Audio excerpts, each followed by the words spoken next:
If we want to make a difference, we have to start with our families. Today, special guest Dr. Dave Wheeler teaches us how to reclaim our families for Christ. So let me just start with this, okay? If you could cure cancer, would you do that? Of course we would. If you could cure heart disease, would you do that? Yeah. If you could feed all the hungry people in the world, would you do that? If you could stop sex trafficking, would you do that? Of course you would. If you could help every person become a Christian, would you do that? Yes. If you could change the course of history, would you? I think all of us would. I believe God created the family and the home before he created the church. He meant the home and the family to be the main place at which our faith is passed. We've allowed everything else to come into our families. We've allowed our phone to replace actual time of conversation. And then when our kids get upset, we just hand them their phone back because they're upset. My dad would have thrown my phone in the toilet. I think a lot of us just need to throw the phones in the toilet. It's not that it's wrong to have a phone. It's just a simple fact that when you're sitting at a dinner table, it bugs me to death when I go. I watched a family walk into a restaurant the other day in Charlottesville and never said a word to each other. And everybody pulled out their phone and just looked at their phone the whole time, never said a word. I watched a couple walk into a Japanese restaurant in Lynchburg, and the only time they talked is when they ordered their food. They picked up their phone. I don't know if they were texting each other, but I wanted to go over and just tell them, say, look, throw those things away. And by the way, tell that girl, if he can't have communicate, he's not going to keep a job, okay? I mean, this is just silly. Well, I'm an introvert. Really? God created us to live in community. Satan always works in isolation. I was addicted to porn when I was a teenager. And I never came home from college one time and said, Mom and Dad, look at what I'm looking at. Why? Because you do that, you isolate yourself. And what we've been able to do now is we plug up our ears, walk through culture, and we've isolated ourselves in a crowd. And we think that's normal. It's not. It's not normal. It shouldn't be normal. And young people, let me tell you this. I've taught literally 50,000 17, 18, 19-year-olds. So let me tell you this. I'll tell them the same thing I'm telling you. If you sit in a crowd with your ears plugged up, not acknowledging anyone, that's rude. When you walk by me and you can't even hear me or acknowledge me, that's rude. We want to know our culture's the way it is. We've invited Satan right in the front door of our homes. And so let's walk through this. The passage today is simply this. Proverbs 22:6. Train up a child in the way that he should go, and when he's old, he will not depart from it. Say that with me. Train up a child in the way that he should go, and when he's old, he will not depart from it. Come on, say it again. Train up a child in the way that he should go, and when he's old, he will not depart from it. So what I want to do this morning is I want to walk through 4 basic principles we get out of this that affect the family. 4 basic things. Number one, God's model for the home. It's called the imperative. If you're keeping notes, just put this down there. Underline the word train up or raise up. Because what it literally means, it has 3 basic meanings to it, okay? The first one of those, it literally means to build an altar. To build an altar. It means to build an altar, and it also means to dedicate. So when it comes to that. And then it means to put something sweet in the mouth of babes. Now, let's talk about this for a moment. To build an altar, think about that. To build an altar is the same phraseology and stuff that's used other places in Scripture where it talks about that. In other words, he's speaking to us saying that your homes are to be holy places. So everything we do in our homes are to be laid on an altar before God to be acceptable in his sight. Think about that. How many of us, have things in our home that shouldn't be there? How many of us bring things into our homes that shouldn't be there? I mean, and we're going to talk about that here in just a moment. It also says to dedicate. The process of dedication was when they would go into the temple and they would take everything out of the temple and they would purify it, they would clean it, and they would wash the walls of the temple and the floor and everything else. And what they were doing is they were purifying the temple to receive the presence of God. So those two go together. Our homes are to be holy places and to be purified to receive the presence of God. So what's getting in our way in our homes? Are we spending time in the Word? Is there porn in our homes? Come on, think about this. We would get mad at our kids for using the very language that they're listening to every single day, on the internet. or on movies and stuff that we watch and call that entertainment. So many homes have absolutely been given up because they've been sacrificed on the altar of entertainment. And then what we do, well, and here's how we regulate movies and stuff. We go, well, there's just a little bit of cussing, and there's a little bit of this, a little bit of that, a little bit is a lot. And think about this. Satan, if you keep a window cracked, it's one thing to keep, to have a window somewhere and he sneaks in that window. It's another thing to open your front door open wide, invite him to come right over in, and then pay him for the privilege of being there. Well, you're just a fanatic, Wheeler. No, I know what I see in our kids, and they're going to reflect what they see in other people. Years ago, there's kids I best remember. This was like when Power Rangers was a big deal. I've got 2 grandsons, and they really don't care much, but they spend most of their time rolling around in mud. They play football now, and they just love all that and that kind of thing. And yeah, my youngest grandson eats mud all the time. But anyway, yeah. And he's my namesake, by the way. Yeah, God bless his soul. But you just got to think what does this mean when we start processing and understanding. This kid, I remember him. The parents came to me and they're like, Pastor, little so-and-so is kicking and beating up every kid in the nursery. We don't know where he's getting that from. I'm looking at him, he's got like a Power Ranger hat on, Power Ranger shirt on, Power Ranger shorts on, socks on, probably got little Power Ranger underoos on, a little tattoo on his arm. You're going, duh.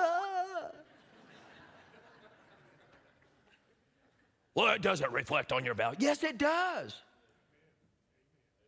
What we call entertainment in our culture basically is the best indicator to what our culture's values are. And the church, in many places, has given into that. We need to be careful. We need to train up our kids. Dads, we need to model this in our homes. Moms, we need to do the same. We need to be careful about what we allow in there, because I promise you, Satan's going to take advantage once he gets in there. And let me say this to you, and these young people here are going to get really mad at me right now, but I don't care. I'm over here today anyway, all right? Here it is. But if you got kids, teenagers, that are living in your home and you're paying for their stuff and you never look at what they're looking at or you never check where they're going, that's foolish. I have parents all the time going, well, they'll say, well, my 16-year-old, that'd be violation of their privacy. I would rather violate my child's privacy than let a predator take them away from me. It's the truth. I know some of you look at me going, he's crazy. But when my kids were younger, we had one computer in our home. And if we ever walked by it and our girls tried to cover up what they were doing, it got shut down.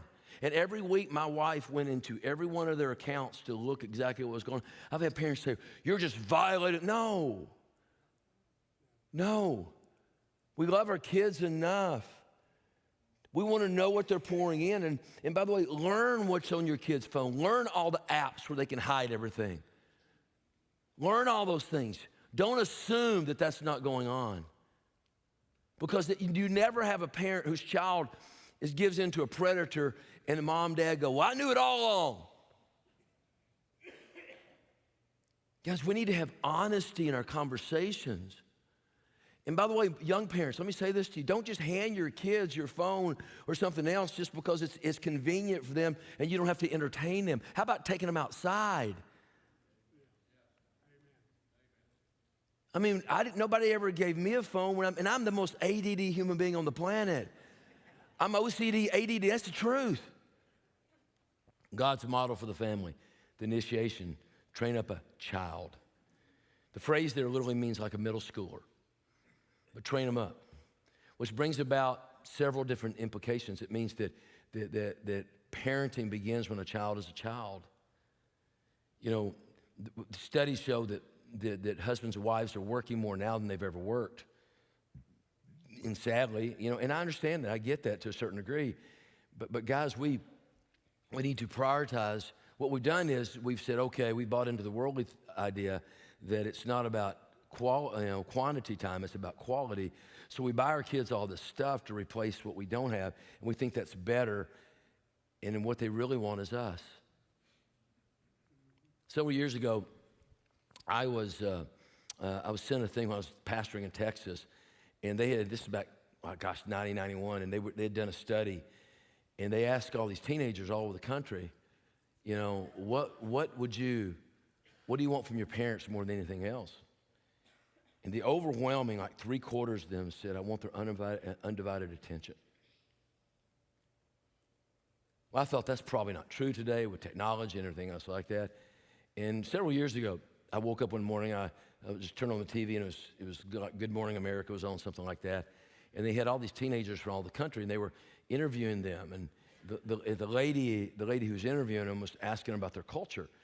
And they asked, at the very end of it, this lady did something really unique. She said, we got about a minute left. Can you tell us something here that the parents need to know that maybe we've not asked you about? And this one African-American young man kind of steps up, and he says, can I speak? And everybody goes, yeah, go ahead. And he's like, we talked about this back in the green room. He said, what we want from your parents is not more stuff. We got enough stuff. What we want is you. We want you to put your phones away, clear your calendars, and show us that we are a priority to you. Well, my kids don't want to spend any time with me. I drop them off at school, they run like crazy because they don't want to see mama there. I get that, but I'm telling you, deep down, they do. They want us. Come on, how many of us have buried a parent and you'd give anything in the world to have 20 minutes a day with them? Yeah. Guys, they want us. It starts when a child is a child. And we buy all this stuff. And think about it, one of the reflections of our culture is, I was driving by yesterday, I noticed this thing called Stacks or something like that, where they've taken, it's taken the idea of having a storage unit to a whole new level, you know. You can go 20 stories high or whatever it is, I don't know. But they store, why is that such a big deal? Because we got so much junk. Come on, I'm not gonna ask you because I know I've got 3 storage units right now. Because we're in between houses and we have to. Well, 2 of them we're paying for, 1 of them we own. And it's the one at our house that anyway. The point is this, is that why do we have that? Why was storage units a big deal? Because we have to have a place to put our junk that we think we just have to have, but we really don't ever use again, right? Yeah. Because we've bought into this culture, this idea that our stuff will give us joy. It will not.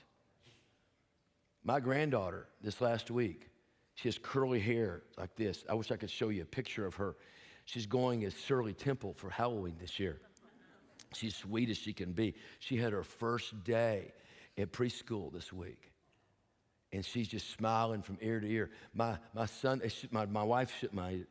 daughter showed these 2 pictures, and it was one of them where my son-in-law was coloring her hair, and next to her hair was out like this and everything. Man, I'd rather spend the day with her sitting in my lap, following me around, walking with me through the store than about anything in the world. I'd rather be with my grandsons and that kind of, you don't get that time back. Nobody, you've heard this before, nobody dies saying, man, I wish I had another hour at work. So guys, it starts when a child is a child.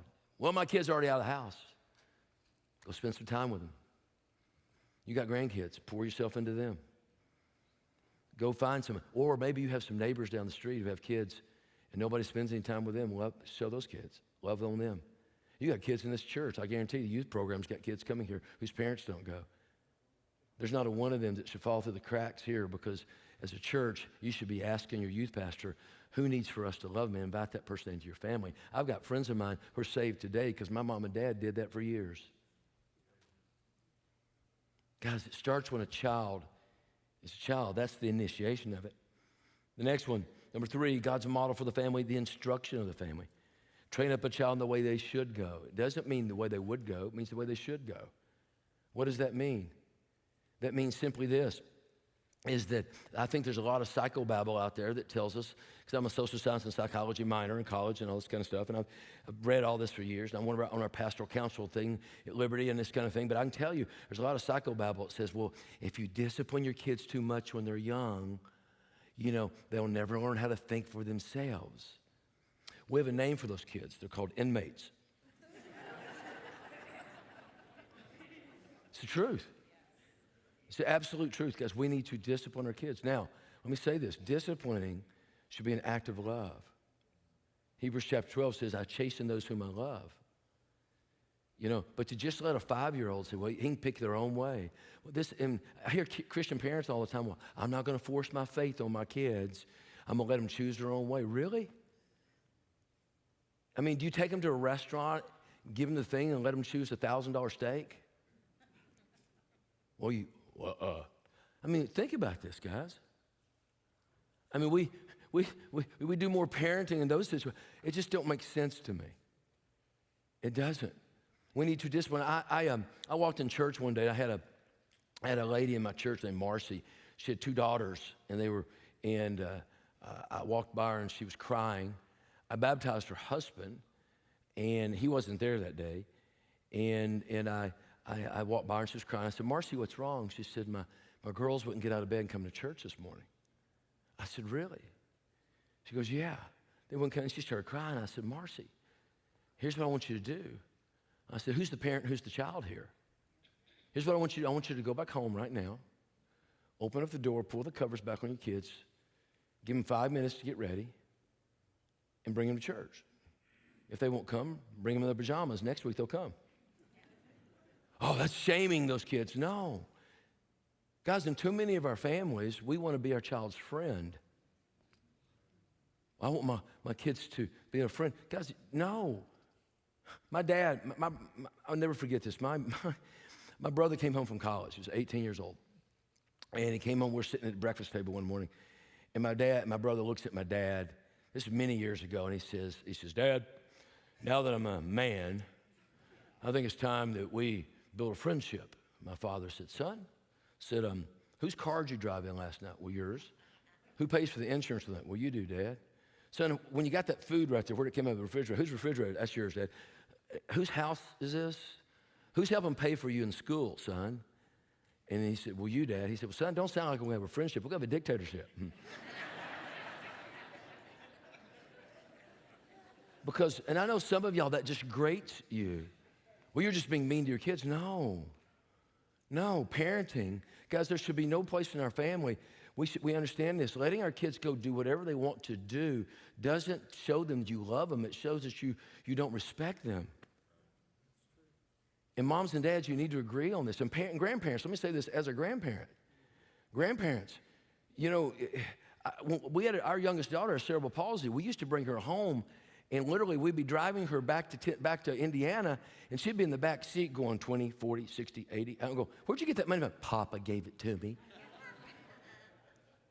And I mean, if they spent 3 days with Grandma and Grandpa, it took us 3 weeks to get all that out of them. So we had a meeting with all the grandparents, and we told them, listen, if you don't start disciplining your kids the way you discipline our grandkids, the way you discipline us, you're going to get supervised visitation. That's it. Because Grandma and Grandpas, we want the same thing. We want our kids to grow up and love Jesus, right? So we need to be on the same team together with everybody, right? We can. Now, that doesn't mean that we can't buy them stuff and all that kind of stuff. That's okay. But I mean, seriously, we need to discipline our kids. Come on, any ADD people here? Yeah, I am. How about my favorite place in the world is to walk through the toy aisle at Walmart. And I found over the last many years that my solitude of the toy aisle is being destroyed because I literally watch parents and grandparents sometimes with kids screaming and crying, and they're like, hey, if you'll stop crying, we'll get you this toy this time, and next time you come back, we'll get you this toy. And they're like negotiating with these kids. My mom and dad wouldn't negotiate. They'd taking me out of the store and taking me home. Son, you're not going to get another toy the rest of your life if you do that again. I mean, seriously, well, that's just being abusive to your kids. No, it's being real. That's why we have, these kids a lot of them, they don't understand what it means about working for something. They should earn it. They need to earn that. They need to know what chores are. You know, I've watched this with some of my, you know, some folks, and they're like, you know, I had a yard mowing business when I was 8 years old. I was mowing 5 or 6 yards a week. I only got $5 a yard. I was making $30, $40 a week doing that. And I learned how to work in doing that. I was expected to mow my mom and dad's yard and to weed eat it and do all that at 8 years old. You know, guys, we need to teach our kids to discipline them. Or don't get mad later on when all they want is they treat you like you're some kind of a money machine. You're a bank. No, we need to respect what it means.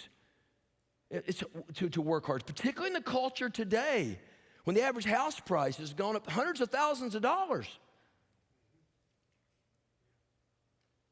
I know some of this, you guys, I just don't agree with it. Guys, I'm telling you, we need to raise our kids, train them up in the way they should go, not would go. Show them how much you love them by actually teaching them that if you're going to have authority, you also have to have responsibility. Number 4, God's model for the future. I'll close here.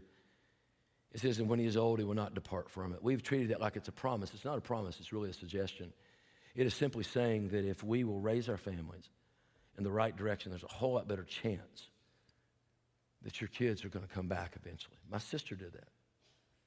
Took her years, and she came back. I saw my brother. I went to a certain degree, I did. Because there was things poured into me as a kid I just couldn't get away from.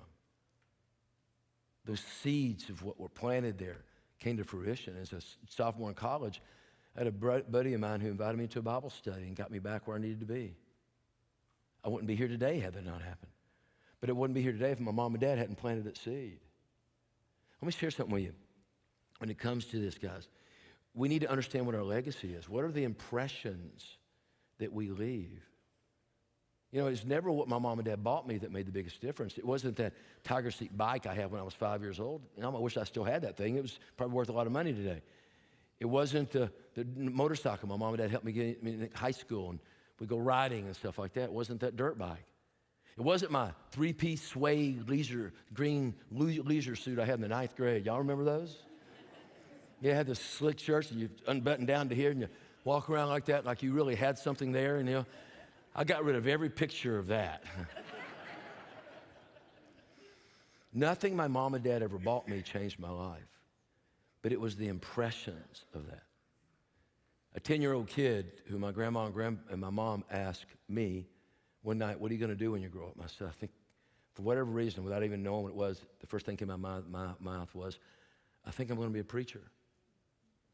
So when I ran like crazy as a teenager away from God, I had a godly mother, a godly grandmother, and a godly father that prayed me back. And on top of that, godly grandparents. Those impressions. I do what I do today because my mom and dad didn't just drop me off at church. They were there with me. They didn't just bring me to church. They loved on our neighbors. The first memories I have of are my mom and dad loving on our neighbors. And kids coming, there are a lot of kids in our neighborhood who came to Christ because my mom and dad didn't just invite them to church. They sent us out there to tell them, you know, they were brought to Jesus. Guys, it's those impressions matter because that's all that's left. Come on, right now, if your mom and dad are gone, all you have left are those impressions, right? You have those memories, and when you go back and look through stuff, you smell something. It smells like your dad. I've got a handkerchief of my father that I keep, and every so often I smell it because it's still got his cologne on it. And I'm reminded, it brings me back to all the funny things. My dad was hilarious. He was an old country boy from East Tennessee. When I started dating Debbie, when I started dating Debbie, and before I ever asked her out for a first date, I said, Dad, there's this beautiful brunette girl in my class. If I can get her to go out on a date with me, would you take us to the football game Friday night, and would you pay her away? Because you're not going anywhere without wheels and money, right? And my dad looked at me. He was a big man. He rolled off the couch, kind of bounced, and he looked at me and said, son, if you cannot find a woman that dumb, that blind, and that desperate, sure I'll do it, all right? He felt his job was to build up our self-image. I can hear him laughing into heaven right now and go, yeah, I did that. But I would have done anything for my mom and my dad because they would have done anything for me, and they didn't make it easy. They didn't pay our way if we weren't going to do the work for it. They loved us and helped us, and they spent time with us. When my wife got sick, my mom was there with me for 3 weeks. My father was there to support and help us. I'm just telling you. And I'll close with this. Years ago, there was a couple in our church named Carl and Jenny. And Jenny came up one night and told me a story. And she said, I want you to tell this to people when you get a chance. And what happened was, Carl didn't get saved till his kids were older teenagers. And their daughter was moving out of the house to get married. And so they were cleaning out her room and pulling everything out. And they were doing this in loads. And anyway, when they got to the last load, Jeannie said she hung around waiting for a moment because Carl would have to know that was the last load. And his daughter was going to drive away from the house, never to come home the same way again. And he didn't show up. He was still in the house somewhere. So sun was going down. Jeannie said she looked at her daughter and said, why don't you drive off, Dad? I'll talk to you later. Jeannie went back in the house and walked around everywhere. This big old huge house. Carl worked all these hours, traveled all over the place. He was a pretty wealthy guy, you know, but he didn't get saved till they were 16, 17 years old.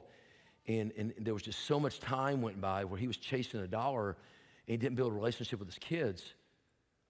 And so she walks through the house and then she walks through the kitchen and she walks through the living room, walks through all these rooms and she says, and she's calling his name out and nothing, she hears nothing. And she looks in her daughter's room and there's one light on it. It's in a walk-in closet. She walks through that room that she's been through 1,000 times with all those impressions. It brings back all these memories. And she gets close to the walk-in closet, she hears a whimpering sound. And she said when she peeked in, looked around the corner, her husband was back in the corner holding on to a stuffed animal. She didn't know if it was one he gave her after a business trip or if it was just one that he found when he went back, but it reminded him of his daughter. And he was sitting back in the corner, bent over like this, and just crying with everything he had. So Jenny sat next to him, put her arm around him. She cried with him for about 10 minutes. And she said, finally, she looked at him, she said, Carl, what's wrong? What's wrong, sweetheart? Tell me what's wrong. And I've never forgot what she told me. He said this. He said, my baby's gone, and I don't even know her. My baby's gone, I don't even know her. No, that can't happen, guys. You want to reestablish a foundation for our nation, then we need to recapture the biblical family. Thanks for joining with us today, and we hope this message made a difference for you. If you'd like more information about today's message or Lewis Memorial Baptist Church, feel free to contact us. We'd love to find out how this ministry is helping you in your daily walk.